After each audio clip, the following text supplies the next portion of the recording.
The history of skepticism. The skeptics, the historical skeptics, claim that it was a mistake to assume that our reason could give us any knowledge about reality. The name skeptic comes from the Greek term skeptikos, meaning not doubter, but inquirers. The skeptics inquired into the foundation of beliefs and claimed to have the honesty to accept that our beliefs, in fact, have no such foundations. If they were doing YouTube today, they would talk about how brave they are to face the things that other people cannot face. One of the most famous skeptics was a fellow named Pyrrho of Elis. Not pyromaniac, he didn't burn stuff as far as we believe. Born 320 and died 270 BC, and is of course still dead today. While skepticism dates back, as a philosophical view, back to the sophists. Now, obviously people were doubting stuff way before philosophers had a term for it, but this general notion of, doubting knowledge was originated primarily by the sophists. And so Pyrrho revitalized it. And by the 1st century BC, Pyrrhonism, or Pyrrhonism, however it's pronounced, became synonymous with skepticism. Now, much like our good dead friend Socrates, Pyrrho did not produce any writings, probably because he was a skeptic. Probably wondered about, even if any of this stuff existed. But other writers did record his views. Now, his two main arguments for skepticism have become the standard to this day.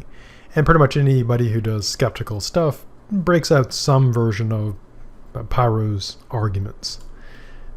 The first one is the sense experience argument. And the claim is that sense experience cannot provide knowledge. Why not? Well, to provide knowledge, the sense experiences must match their objects. To be more concrete about that, for example, right now you're hearing my voice through the YouTube. And so to know that I exist, you'd have to know that your experience of this sound is matching up to something that actually exists for real. But of course, you can never get outside of your own sensations. And so you can never know that the experiences you have match the alleged objects. So right now, if you're looking at your phone or a computer or a similar device, you're having that experience, but you can never get outside of your own mind to confirm that there really is in fact a computer out there and that you in fact are there experiencing it. Now, to use, this is not Pyrrho's argument, but to give kind of another analogy or illustration, imagine in kind of a Twilight Zone Black Mirror episode, you awaken without memories in a locked room with no doors. And in front of you are, outdated monitors with various scenes upon them. And a voice bellows at you that you must decide which of the scenes are real and which are not. And you can't leave the room. Now, just by looking at them, you can't tell. You could try to guess. You could say, well, maybe that's real because it looks kind of real. But for all you know, it could be, a virtual reality construct, just, very well produced, computer rendered images. So you don't know. The only way you could tell for sure is if somehow you could get outside of the room and confirm that what is occurring on the video is actually occurring for real. Now, of course, in this analogy, you being in the room is like you being in your mind, and these screens are like your sensory experience. And being able to leave the room would be like being able to get outside of your mind, somehow getting outside of yourself. And of course, that's impossible. So in this room you cannot leave, you'll never know because you can never escape the room. And with the sense experience argument, you can never know what is happening allegedly outside is really happening. And this, of course, later gets developed by thinkers, into the dream problem, the demon problem, which we'll see in our good dead friend Descartes. So that's the sense argument. But you might say, in addition to our senses, we also have reason. Maybe reason can get us out of this problem. But Pyrrho, of course, says, no, it cannot. So how does the reason argument go? Well, this is what he claims. Argumentation cannot give us knowledge. Why not? Well, he claims that for each argument you have, there will be an equally good counter-argument. So anytime you argue for one thing, you can always have an argument equally as good against it. So they're perfectly balanced. So there is no rational ground for accepting one argument over another. Now, of course, this can be countered because if you go and look at arguments, it does seem that in some cases, at least plausible to believe, that some arguments for things are better than arguments against a thing, or vice versa. For example, one would be hard-pressed to say that, arguments for genocide are as good as arguments against it. Now, of course, someone could really push it and say, well, yes, if you set aside, kind of your feelings and distaste for genocide, you can have good logical arguments for it. And so it all comes down to how far you really want to push things. But that's the argument. This one is probably weaker, again, given that there do seem to be some things that if you argue for it, the arguments will be worse. But this could be pushed. So Pyrrho accepts the view that, not that he knows that we don't know, but our senses cannot help us establish an external world, so we can't know anything about that, and our reason cannot help us either.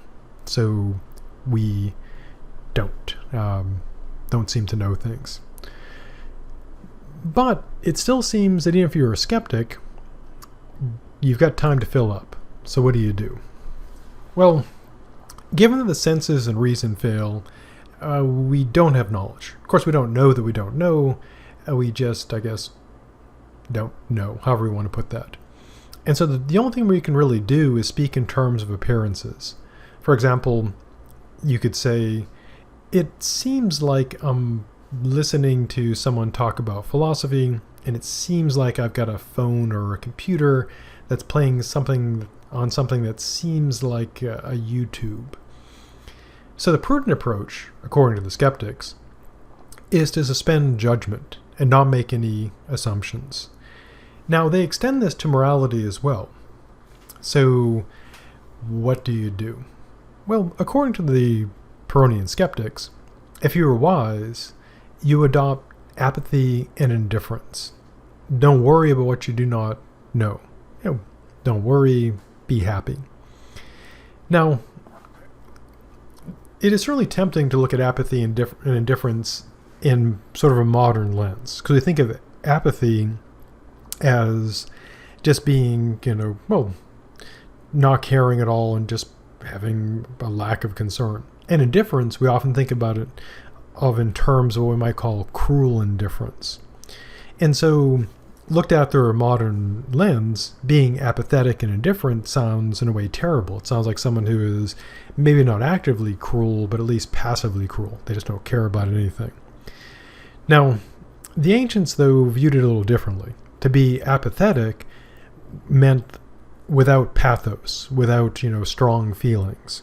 And so a person who had apathy, it isn't that they're, cruelly indifferent, it's that they just don't have strong feelings. And indifference would be in many ways, a lack of concern. So it's not an attitude of just cruelly ignoring things, but simply not worrying what you don't know. Again, don't worry, be happy. Now, what about morality? Because even though you don't, according to the skeptics, you can't know stuff, you still got to go through life. So what do you do about moral concerns? Well, they offer a surprisingly conservative view, which is this. Since you can't know what is really good or bad, just follow existing laws and traditions. So, sort of weirdly, a skeptic who holds these extremely radical views could seem to be the most utterly conservative and perfectly averagely normal person at all. They wouldn't seem particularly upset about things. And they would just go along with laws and traditions. They would be very law-abiding. They would dress, conservatively. They would behave in accord with all the norms. And they would seem, kind of weirdly, super normal.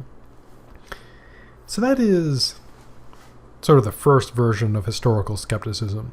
Next, we'll take a look at academic skepticism, so called because it arose from Plato's Academy.